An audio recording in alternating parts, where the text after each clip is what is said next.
30 segundos.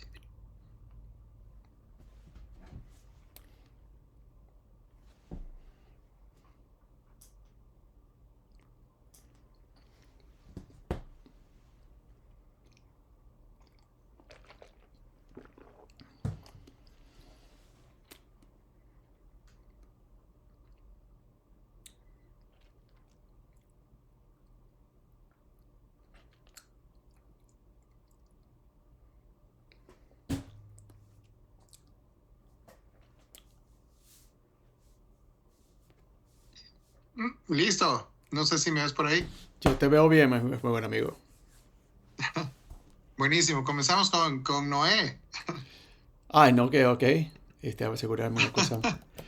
Yo te sigo el juego en esta. Está bien, está bien.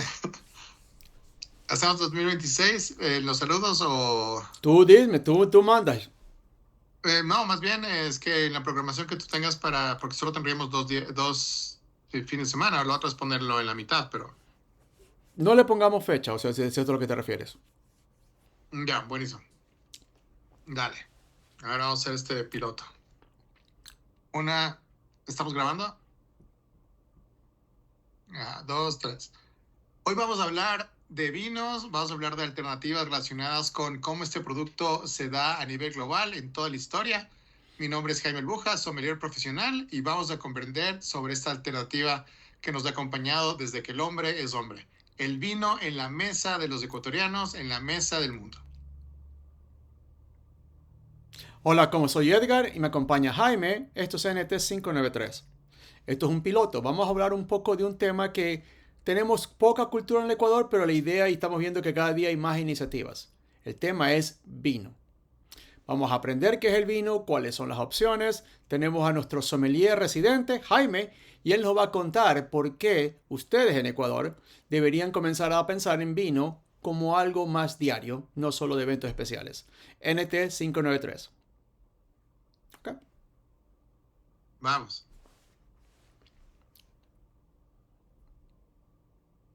¿Comienzo o...? Tú mandas, yo te sigo, te Ok. dije. Listo, listo. Bueno, bienvenidos a todos a un programa más de NT593. Hoy día vamos a hablar algo distinto de lo que usualmente conversamos. Vamos a hablar sobre el tema del vino, o algo que realmente nos ha acompañado en la mesa, que nos va a seguir acompañando en la mesa. Y es algo que realmente lo tengo como pasión. Es algo que realmente lo he estudiado, soy sommelier profesional. Y hoy día vamos a comprender un poco sobre esta dinámica que realmente nos seguirá acompañando la civilización. Edgar, ¿cómo estás? Muy buenas tardes. ¿Cómo has pasado? Hey Jaime, ¿qué fue? ¿Cómo estás? Feliz año. Yo, como tú, voy a tomar tus propias palabras, emocionado de hoy día de poder aprender algo nuevo, algo diferente. Vino, efectivamente, como bien dices, existe por bastante tiempo, milenia. En Ecuador a lo mejor estamos todavía aprendiendo, pero eso es lo importante.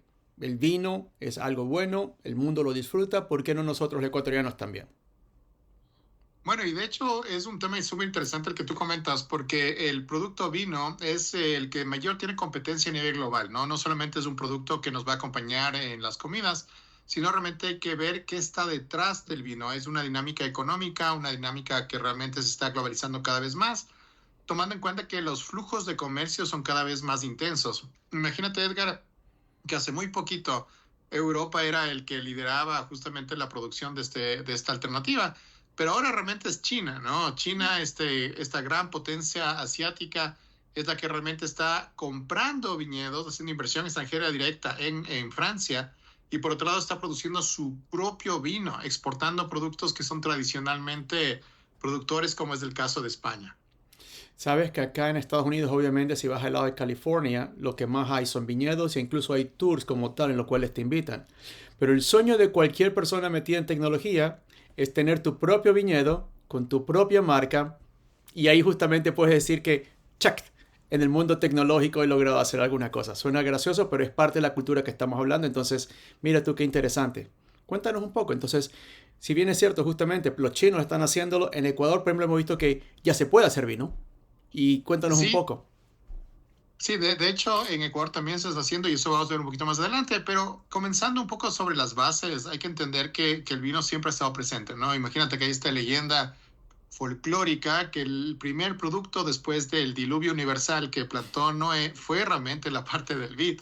Y es un tema sumamente interesante, ¿no? Porque después de esto hay un tema entre misticismo, un tema religioso, un tema realmente del folclore. Imagínate, la última cena estuvo con vino, e incluso el mismo vino sobrevive por un tema realmente de expansión del cristianismo.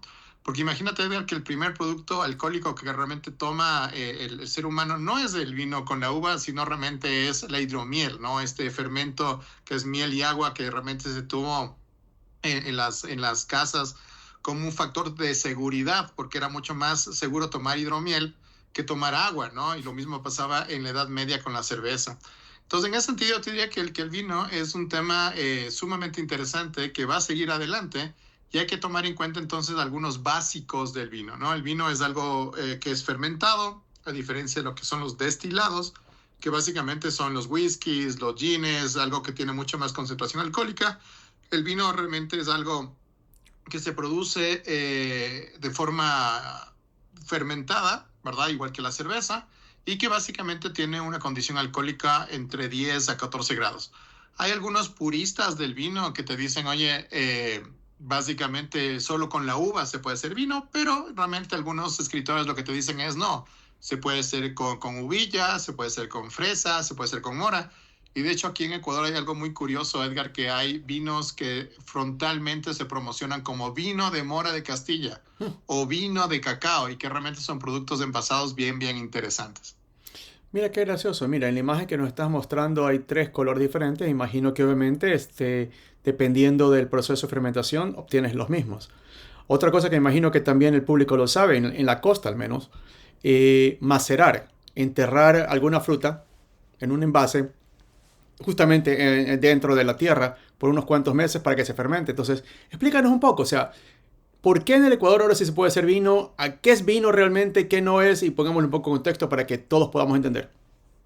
Bueno, el vino es realmente una fermentación de cualquier fruta. Esencialmente lo que más se conoce como vino como tal viene a ser la uva para vino y ese es un primer cambio que durante varios años de Ecuador no lograba tener un buen producto porque nosotros somos muy buenos produciendo fruta por estas 12 horas de luz que tenemos, hasta que realmente lo que hicieron los agrónomos fue cambiar el tipo de uva que se plantaba, especialmente en Santa Elena, ¿no? Santa Elena va a ser uno de esos centros gigantescos de producción vinícola a nivel de Ecuador y realmente es algo súper interesante que cuando tú pruebas vino estás probando el lugar, estás probando realmente el entorno, ¿no? Cuando tú abres una botella de España estás probando el lugar donde se produjo, cuando estás hablando realmente de un producto francés estás tomando en cuenta esa parcela pequeñita donde realmente se produjo, porque incluso se habla de los microespacios de producción de vino, ¿no? Es decir, que el terreno del frente de tu casa va a tener condiciones organolépticas diferentes. El tipo de vino que realmente se tiene a nivel general viene a ser los típicos blanco, rosado y lo que viene a ser los vinos tintos. Pero hay más allá de tipos de vino, como por ejemplo los vinos fortificados, que increíblemente la Coca-Cola, imagínate, la Coca-Cola surgió realmente de un tipo de vino fortificado, ¿no? Porque la Coca-Cola básicamente era un producto que se vendía en principio como un producto medicinal y realmente el origen realmente de esta alternativa viene a ser un producto de fermentación que se combinaba con algunos productos que tiene la receta original, hablemos de Coca-Cola, que se hizo básicamente como un tema medicinal, que los productos fortificados vinícolas son, por ejemplo, los oportos, que lo que hacen es poner un poco más de alcohol para que se conserven de mejor manera y son macerados, como tú también comentas, como por ejemplo son los vermuts, lo cual también es una tradición bastante interesante, sobre todo en la parte de Manabí con algunos destilados, como este que se llama el currincho. El color básicamente del vino lo da la piel de la uva, ¿no? O sea, mientras más tiempo pasa la uva en maceración, en fermentación, más intenso va a ser ese color. Y en ese sentido, por ejemplo, puede haber vinos blancos que vienen de uvas tintas, de uvas negras, y que básicamente son conocidos como los famosos Blanc de Blanc o los Blanc de Noir, ¿verdad? Que son básicamente espumosos o vinos blancos que básicamente vienen de uvas tintas. Los vinos rosados son de uvas tintas que le sacan en un momento adecuado para que dé este color importante que puede ser desde un pálido, hablemos bastante llegándose transparente, a lo que se llaman estos de piel de cebolla, ¿no? Que son estos rosados intensos que usualmente vienen de Alemania. Vino, como bien dices, es parte de una cultura. En el Ecuador creo que tenemos una cultura cervecera. ¿Qué debería comenzar a pasar o cómo y cuándo una familia debería comenzar a pensar por qué no vino y obviamente por qué no vino de Ecuador?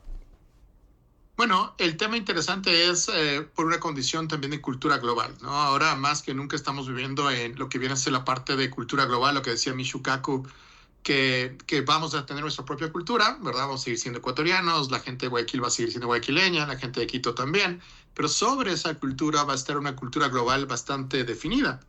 Y de hecho esto no es nuevo, esto realmente pasaba antes, que básicamente se conocía como la famosa Pax Romana, donde básicamente la romanización del mundo tenía una cultura, hablemos sobre las culturas del Mediterráneo. Lo mismo pasa realmente en la actualidad, ¿no? La gente escucha que sea música nacional, pero sobre la música nacional está escuchando K-pop, ¿no? Tomas un ceviche, pero sobre el ceviche estás poniéndole ya no ají con chocho, sino sriracha, ¿no? Que es un tema súper interesante. Entonces, ahí hay una oportunidad bien interesante de este mestizaje global que permite realmente adoptar al vino como un producto, hablemos, tradicional de mesa. Claramente, Ecuador no es un país vinícola porque las condiciones climáticas no han permitido realmente la consolidación de una industria, como sí ha pasado, por ejemplo, en Uruguay, en Chile, en Argentina y básicamente en otros países como por ejemplo Europa o el mismo Asia. Pero lo interesante está en que este producto es muy, muy dinámico. Imagínate, Edgar, que existen 440 cepas de vinos en el mundo. Y si tú realmente le sumas a esto el terroir, que es donde se producen este tipo de uvas, y le sumas al tipo de producción y le sumas al tipo de fermentación, está teniendo realmente un producto ultra dinámico, ¿no? Algo que realmente va a ser como un ser humano. Cada botella, ni siquiera te digo cada cepa, sino cada botella de vino es totalmente distinta. Pero claro, eso habría que añadirle cómo fue transportada, cómo fue guardada, y en ese sentido tendríamos un producto único. Cada vez que tú abres un producto como una botella de vino, estarías pensando en algo que realmente es solamente para ti. Pero volviendo al tema de la cultura. Y la idea ahorita es compartir con nuestros compañeros ecuatorianos es, tenemos, aprovechemos. Yo recuerdo mucho que, por ejemplo, me decían loco. Cuando estaba en tiempos de universidad, lo normal para nosotros era una pizza y un vino rosado, sumamente helado. Sabemos y estamos en la costumbre de que tenemos una proteína, o si es pescado, obviamente vino blanco, si eran carnes, vinos rojos, pero ¿cómo comenzar a dar esos primeros pasos para adoptarlo en nuestro diario comer, en nuestra propia cultura al día de hoy en lo que sería Ecuador? Bueno, hay un tema importante que es la famoso tema de los antioxidantes, ¿no? ¿Por qué incorporarlo de forma diaria? El vino es un cardioprotector y mientras más factores organolépticos tenga, es decir, antioxidantes tenga, pues te va a ir mejor.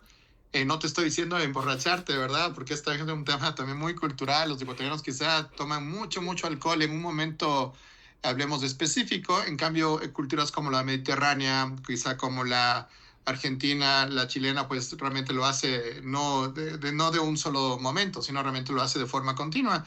Y eso te hace realmente un tema importante que te hace disfrutar del vino como tal. Y también es un tema de salud por un tema de cardioprotección y un tema de antioxidantes. Cada vez que respiramos, cada vez que nosotros tomamos oxígeno, nos estamos realmente muriendo porque nos estamos oxidando.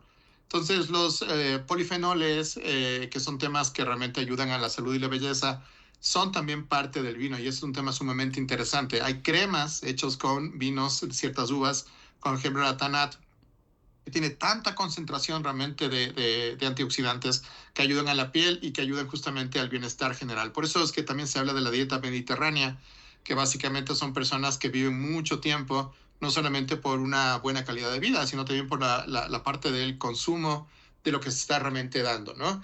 Y ahí hay un tema importante que hay que tomar en cuenta, que se habla de dos tipos de vino en el mundo. El uno que es el viejo mundo, ¿verdad? Que viene toda Europa, ¿sí? Esencialmente, aunque Europa también tuvo su momento de qué hacemos con el vino porque la cerveza estaba ganando, ¿verdad? Y entra la historia, ¿no? Los godos, los visigodos, que básicamente venían de la parte nórdica, que les gustaba más la cerveza que el vino. El cristianismo pone en el siglo IV al cristianismo como tema oficial, por eso es que el vino le gana realmente a la hidromiel y a la cerveza. Y por otro lado también hay algunos lugares donde se crea el vino, como por ejemplo Armenia, pero por condiciones realmente religiosas, como por ejemplo el Islam, pues se rompen y se dañan justamente los viñedos. Las buenas noticias es que en España Básicamente, este tema de la invasión árabe que estuvo realmente 800 años en parte de la península, respetó la cultura y no dañó justamente la parte relacionada con el tema del consumo. Pero el viejo mundo, que es básicamente Francia, Italia, Portugal, Alemania, España, Bulgaria, algunos países que no son muy mencionados, como por ejemplo Moldavia, son vinos realmente muy interesantes y que han estado pues varios siglos realmente en la parte de las mesas del mundo. Y de repente, después del descubrimiento de América, entra lo que se llama el Nuevo Mundo. Pero yo te diría que mucho antes, con el tema del mercantilismo portugués, ya se comenzó realmente a comenzar a consumir vino a nivel global. Y ahí entra, por ejemplo, un tema interesante que Portugal, como era socio de Inglaterra, comienza a tener estos vinos fortificados para que no se dañen, ¿no? Y lo muy interesante es que los vinos de Europa en gran parte son vinos americanos. ¿Por qué? Porque imagínate, Edgar, que hubo una pandemia igual que la que tuvimos, que se llamaba la filoctera, que mató a la mayoría de vides a nivel europeo. ¿Qué es lo que quedó? Las vides que habían sido traídos hace varios siglos en América y fueron replantados justamente en Europa nuevamente. Por eso es interesante que cada año que pasa tenemos nuevos países que se van incorporando en el nuevo mundo. Australia, Nueva Zelanda, África y ahora, ¿por qué no? También mencionar a Ecuador y también otros países que son un poco desconocidos, pero están haciendo grandes producciones, como el tema de Bolivia. Hablemos combinando con un poco de comida. Los ecuatorianos nos gusta comer bien. Y empecemos con nuestro plato insignia, bueno, tenemos dos ahora, encebollado y ceviche. Si quisiéramos tomar un vino, me imagino que debe ser un tipo de blanco. ¿Algún tipo de vino blanco en especial? Bueno, de hecho, eso es lo que se llama el maridaje, ¿no? Que es algo que también me parece importante tener en la vida, que son los famosos equilibrios. La cultura ecuatoriana no es de equilibrios, eso es una realidad, ¿no? Pero creo que tenemos que comenzar a aprender a ser equilibrados. Y en ese sentido, el maridaje viene a ser, sí, por especialistas que realmente tienen el tema de olor, color, sabor, retrogusto, etcétera, pero también hay algo de sentido común en ese sentido. El mejor vino que puedes tener es el vino que más te guste, pero claro, hay ciertos temas que no van bien en el paladar, como ejemplo un vino, yo te diría rosado, muy dulce, con una gran picaña que tiene realmente mucha grasa, pues posiblemente sea algo que no sea tan disfrutable como por ejemplo poner un vino fuerte y robusto como el vino de Toro, que es el primer vino que trae Cristóbal Colón a América, ¿verdad? Que tiene mucho, mucho polifenol, mucha fuerza y combina bien con las carnes. Para nuestra comida ecuatoriana, yo diría que los mejores vinos que combinan, porque nos encanta el picante, nos encanta, hablemos los productos frescos, los productos de mar, yo diría que hay dos grandes ganadores.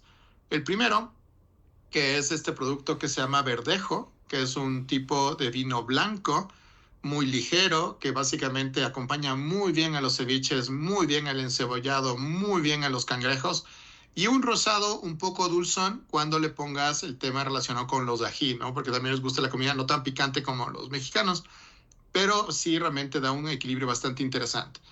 ¿Puedo tomar vino tinto con pescados? La gran respuesta es sí, si es que es realmente un vino tinto ligero, como por ejemplo puede ser un Pinot Noir.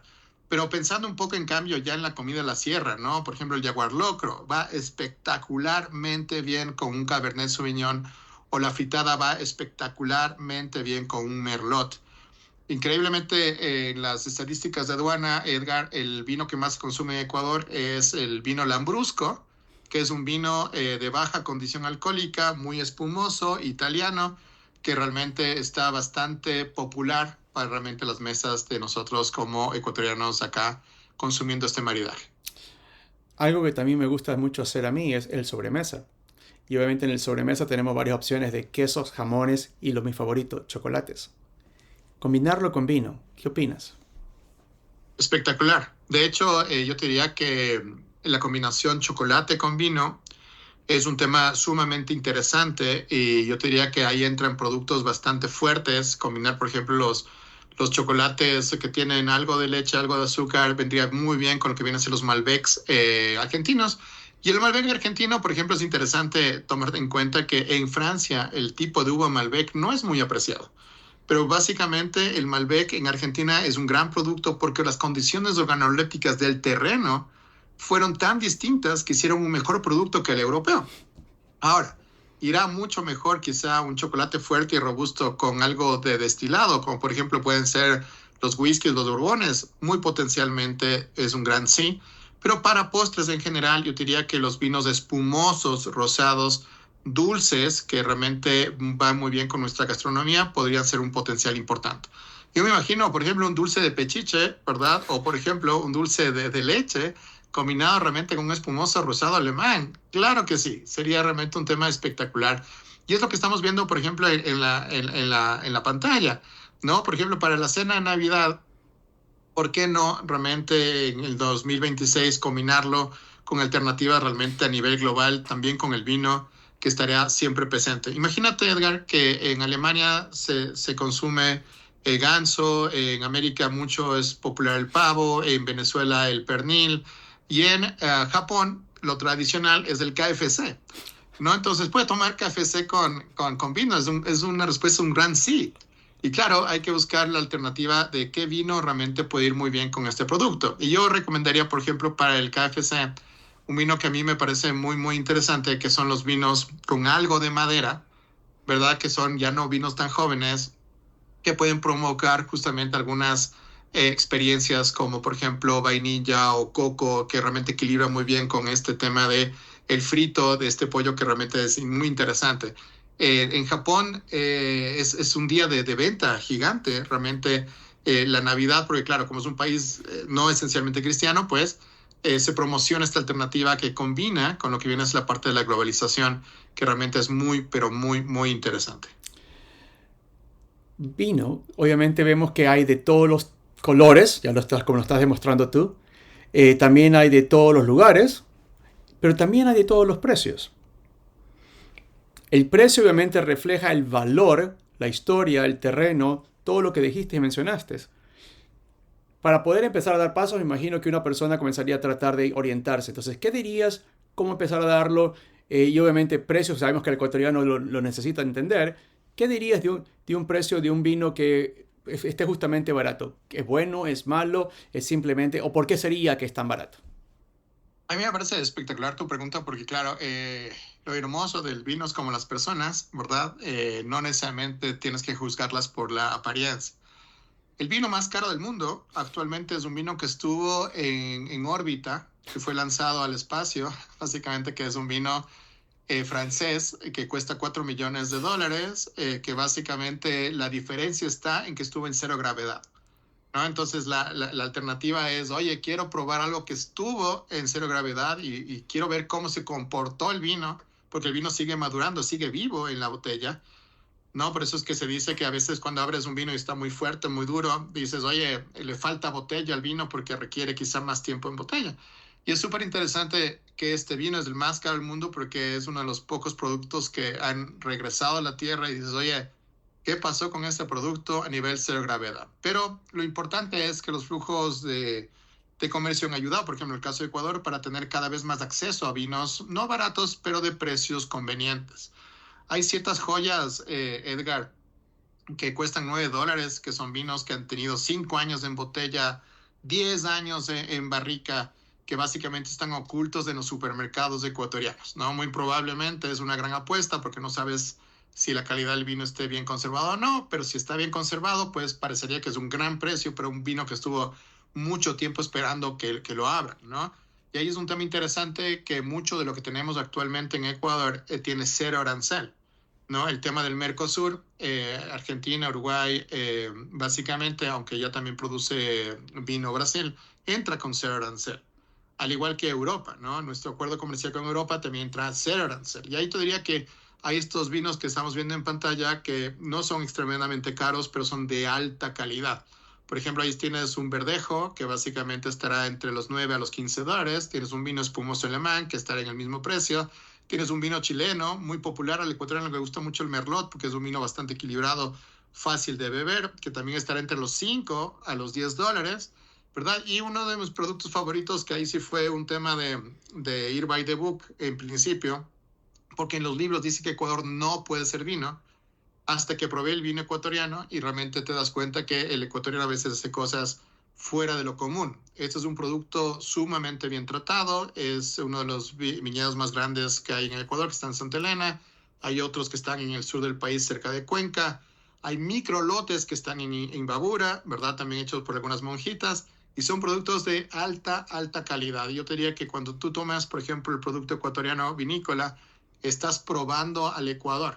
Y claro, habría que promocionarlo de esa manera, combinar el producto ecuatoriano con el vino ecuatoriano, haciendo justamente un maridaje súper interesante. Las buenas noticias es que con los tratados con China, con los tratados realmente con otros países del continente, muy probablemente pues también tengamos otro tipo de vinos muy cercanos en las mesas ecuatorianas.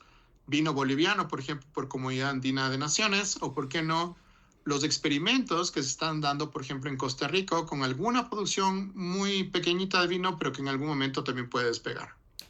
Hablemos un poco de la temperatura, porque obviamente tenemos la costa, la sierra, el oriente, Galápagos. Se estila y se acostumbra que tengas un pequeño refrigerador. Pero hablemos en forma general, porque obviamente depende mucho de la economía. Temperatura. ¿Qué recomiendas? Ahí hay un tema sumamente interesante que es para lo que se llama el servicio del vino, ¿no? Ciertamente los vinos espumosos y los vinos blancos requieren realmente tener una temperatura entre 7 a 12 grados, ¿no? Para justamente explorar lo mejor realmente de ese vino. Y sobre todo porque cuando tú bajas de temperatura va a bajar la condición alcohólica y en ese sentido pues los sabores van a estar más expuestos que realmente tomarte un vino que puede tener mucha condición alcohólica y quizá por una mala temperatura pues está realmente evaporando ese alcohol. Los vinos realmente tintos, en general, los vinos jóvenes deberían estar entre 12 y 14 grados y los vinos un poco más robustos, que por ejemplo son vinos que han estado mucho tiempo en barrica de roble o barrica americana y después justamente se los guarda, pues requieren no solamente tener una buena temperatura, sino también esto que se llama el decanter, ¿no? O decantar el vino. Y hay un tip importante que me gustaría comentar a todos, que es no arruinemos los vinos decantando todo vino, ¿no? Mucha gente lo que hace es comprarse un vino muy bueno, ¿verdad? Californiano, que hay una muy buena cepa en California que se llama Zinfandel, les recomiendo a las personas. Hay muy poco aún en Ecuador porque creo que California se lo consume casi todo, pero Zinfandel es un producto muy bueno para el tema italiano, ¿no? Pasta sobre todo. Por ejemplo, el Zinfandel es muy fresco, muy joven, muy interesante, muy acá menere chileno. Y claro, mucha gente dice, quiero ser fancy, entonces abro la botella y le pongo en el decanter y lo que estoy haciendo es matar al vino porque el vino no está para ser decantado cuando es joven. El vino se decanta cuando tienes más edad de 3 o 4 años en una botella, ¿verdad? O cuando tienes realmente un producto sumamente fuerte, que son uvas fuertes como la Tanat, o la que se llama también estos temas muy apropiados como los Sangiovese italiana, ¿no? Que son vinos súper robustos y que, claro, tú tomas y dices, ¿qué es esto? Pero cuando realmente son bien decantados, vas a tener una muy buena experiencia, sobre todo en paladar. ¿Dónde adquirir vino? En Ecuador efectivamente comienzas a ver, debido a los aranceles que mencionas, hay opciones, hay lugares. Entonces tienes los típicos lugares que venden solo alcohol y últimamente hemos visto con grato placer que los supermercados grandes que hay en el país ya tienen una sección de vinos. ¿Dónde empezar? ¿A la licorera o al supermercado? Yo diría que los dos son opciones súper interesantes y claro, ¿no? Aquí no vamos a hablar de vinos de 300, 400, $500 porque eso sería un despropósito. Y de hecho, a veces hay gente que compra $500 en una botella de vino, la abres y dices, ¿qué pasó con este producto? Por eso hay que tener mucho ojo clínico de ciertas alternativas que pueden ser buenos productos de buenos precios y básicamente una de las formas de verlo es, bueno, tipo de botella, que la botella realmente sea de mediana calidad, no digo de alta calidad. Hay un tema interesante que es de dónde vino el producto, porque ciertamente hay productos que pueden venir de Europa, que atraviesan básicamente el año equinoccial con un gran calor, ¿verdad? Por ejemplo, esto que es muy popular en Ecuador, que espero que la gente que lo compre no maneje, pero están en gasolineras, ¿verdad? Los vinos ahí exponiéndose en gasolineras y claro, están con un calor insoportable. Por ejemplo, ese vino muy probablemente esté dañado porque el sol es un enemigo del vino. Entonces yo te diría que ¿dónde comprarlo? Supermercados, sí, ciertos supermercados interesantes que básicamente tienen condiciones de transporte buenos, porque eso hay que tomar en cuenta. Gasolineras le pondrían question mark si es que están fuera de la gasolinera, ¿verdad? Y lo que viene a ser la parte de lugares especializados, que cada vez hay más, es también una iniciativa bien interesante cuando quiero tener algo que no es usual o no es popular realmente en el supermercado. Y también me atrevería a recomendar, ahora que están las tiendas de conveniencia bastante populares aquí en el país, hay esta tienda que incluso está sacando juguetes con su marca, ropa interior con su marca y que ahora parece que está en todo lado, ¿verdad? Esta tienda que es muy, muy a lo 7-Eleven, ¿verdad? También tiene vinos, y vinos de muy bajo coste. Y claro, son vinos húngaros, son vinos a veces españoles de $3-4. Yo te diría que no es tan lejos realmente de ser productos realmente interesantes si es que la fecha de producción del vino es lo más cercano al año actual. Eso realmente hay que tomar muy, muy en cuenta. Porque claro, cuando ya te pones a ver un producto, por ejemplo, del año 1980, y que no ha sido realmente bien tratado, es decir, que no estuvo en condiciones de humedad, de temperatura, sin el sol y realmente que esté acostado el producto, muy probablemente ese vino ya esté dañado y que realmente sea de un consumo, hablemos, no apropiado para nosotros. Para ir cerrando, la pregunta del millón, y sé que suena lógico y te pido mil disculpas de antemano, pensando en la economía ecuatoriana. ¿Una botella de vidrio o los típicos cartones que vemos justamente en los tripapack? Me encanta la pregunta porque hay dos escuelas, ¿no? Imagínate que en los países nórdicos, por normativa, tienen que ir el Tetra Pak. O sea, es interesante, ¿no? O sea, te dicen, oye, yo no voy a consumir botella porque me estás causando realmente un problema de reciclaje. Ellos tienen realmente temas súper interesantes en Tetra Pak de reciclaje que hacen productos bien interesantes con esa materia prima. Y claro, ¿qué le agrega la botella o qué le agrega el Tetra Pak? Yo te diría que nada. Básicamente son dos productos bien interesantes que pueden tener buenas condiciones de preparación. Ciertamente un vino de cartón aquí en Ecuador será un vino que se llama vino al granel, es decir, que no tuvo todas las condiciones realmente para la preparación de un vino un poquito más caro, pero no quiere decir que sea un vino malo, ¿no? Hay vinos de cartones que pueden estar en nuestras mesas todos los días con una copa diaria realmente sin problemas. Y también un tema interesante es del famoso corcho, ¿no? Imagínate que el corcho es un problema y un dolor de cabeza medioambiental. ¿Por qué? Porque hay muy poca producción de corcho en el mundo. Los portugueses son los que producen este árbol. Y básicamente ahora hay casi todo, el mundo está yéndose a lo que viene a ser la parte del corcho de caucho, ¿no? Y los japoneses y los coreanos y los chinos, como son súper prácticos, ahora son el twist off. Ahora, claro, ciertamente el twist off no va a ser para vinos de guarda, sino va a ser para vinos normales, que básicamente van a tener un consumo de producción al primer año. De hecho, yo te diría que en Estados Unidos el último vino que se promocionó, seguramente lo viste en Miami, es el famoso Beaujolais Novo, que es el primer vino que se produce en el año que la gente lo consume para Thanksgiving. Y muy probablemente, siendo francés, ¿no? O sea, toda tradición francesa, muchos de ellos ya deben tener básicamente el corcho, hablemos de caucho, como lo ves también en los vinos californianos en Costco, o los vinos básicamente también del norte de Estados Unidos, que es New York, o pasando la frontera, los vinos, por ejemplo, canadienses. ¿Qué le recomendarías a un ecuatoriano que no tiene la cultura, que quiere empezar, está curioso, en qué comida y con qué tipo de comida empezar justamente la cultura del vino? Usualmente se comenzaría con algo ligero, ¿verdad? Que son tintos ligeros, blancos ligeros. Yo no me iría al extremo, ¿no? De un Tanat con 20 años de guarda, me gasté $100, ¿no? Sino realmente me diría que sea por vinos españoles, hablemos ligeros, como básicamente son los que tenemos en los supermercados. Yo sí diría que salgamos también de nuestra zona de confort, ¿verdad? Porque siempre la gente dice, Merlot, Merlot, Carmenera, porque son vinos fáciles de beber, igual que el Malbec. Yo diría que hay que seguirse un poquito de la zona de confort y comenzar a buscar otras nuevas cepas. Recuerden que hay 440 cepas de disposición global y las que seguirán investigándose, ¿verdad? Hay los famosos blend, que son productos que se van mezclando varios tipos de uvas, que son usualmente los vinos franceses. Y si a alguien le duele la cabeza, es otro de los grandes tips, ¿no? Que dice, mira, es que me duele la cabeza cada vez que tomo vino. Uno es porque tomaste mucho vino, ¿verdad? Y dos, es porque hay alguna normativa que ahí están en la botella que se llama, contiene sulfitos, ¿sí? Que es muy popular para el vino americano. ¿Por qué se le pone sulfito al vino en América más que en Europa? Es porque nuestras bacterias, nuestras levaduras son tan agresivas, pero súper agresivas, que se comen todo el azúcar de la uva y no dejan fermentar un buen vino. Entonces le ponen el sulfito para después poner una levadura un poquito más tranquila que vaya de a poco fermentando. En Europa la levadura no es tan agresiva, por eso tienen menos sulfito que, por ejemplo, un vino popular chileno o un vino popular argentino. Hay que atreverse realmente a tener esa curiosidad de decir, oye, ¿y si consumimos algo distinto? En vez de irnos de Argentina con Malbec, vamos por un Bonarda, ¿verdad? Oye, no he probado un Shiraz, ¿por qué no vamos por un Shiraz, verdad?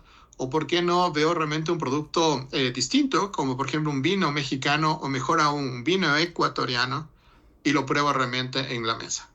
Bueno, ya que lo mencionas, y sí, obviamente full disclosures, esto solamente ha sido un evento especial que Jaime y yo decidimos y conversamos y lo hicimos. No, nadie nos está promocionando para hacerlo. Entonces, pero Jaime, toca la pregunta, porque obviamente tú y yo estamos muy apasionados por el país en el cual nos ha recibido bastante bien, que es el Ecuador. Si tuvieras que coger una botella de vino para empezar, en cualquier lugar, ¿cuál sería ese tipo de vino, botella, o blanco, mezclado o rojo? ¿Cuál sería para la primera para empezar?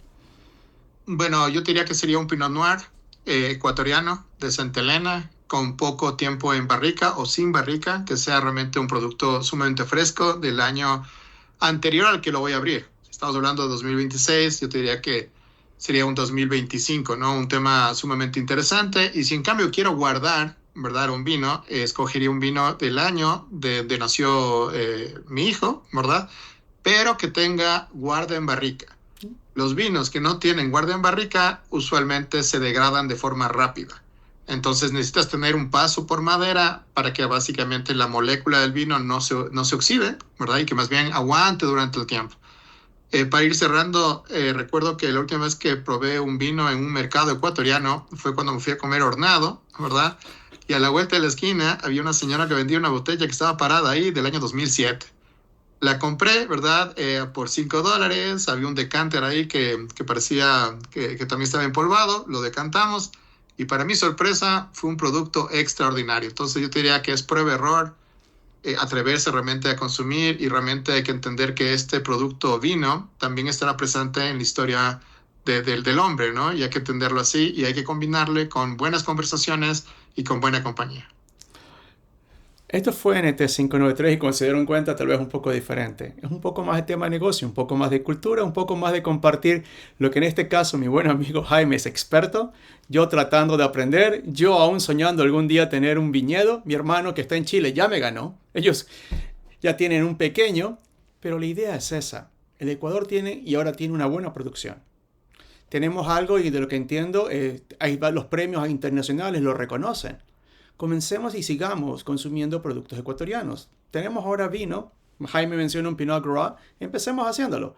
Vayan, busquen, nos dio recomendaciones. No sé, ¿algunas últimas palabras de tu lado, Jaime? No, que sea realmente un gran año junto con vino para las grandes celebraciones y también cuando estamos un poco que necesitamos, hablemos fuerza y potencia y quizá darnos un break, también tener una buena compañía junto con este producto que ha acompañado desde Diluvio Universal y que Ecuador tiene una ventaja estratégica, porque el vino también es momentos, ¿no? Y tenemos el país, Ecuador, con la mayor cantidad de paisajes del planeta. O sea, tener estos atardeceres, estas montañas, esta selva, junto con un buen vino, yo te diría que es algo privilegiado. A todos les mandamos un fuerte abrazo. Gracias por haberse conectado. Gracias.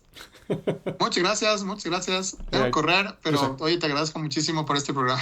Me divertí un montón. Te agradezco a ti también. Corre, tranquilo. Un abrazo, chao. Bye.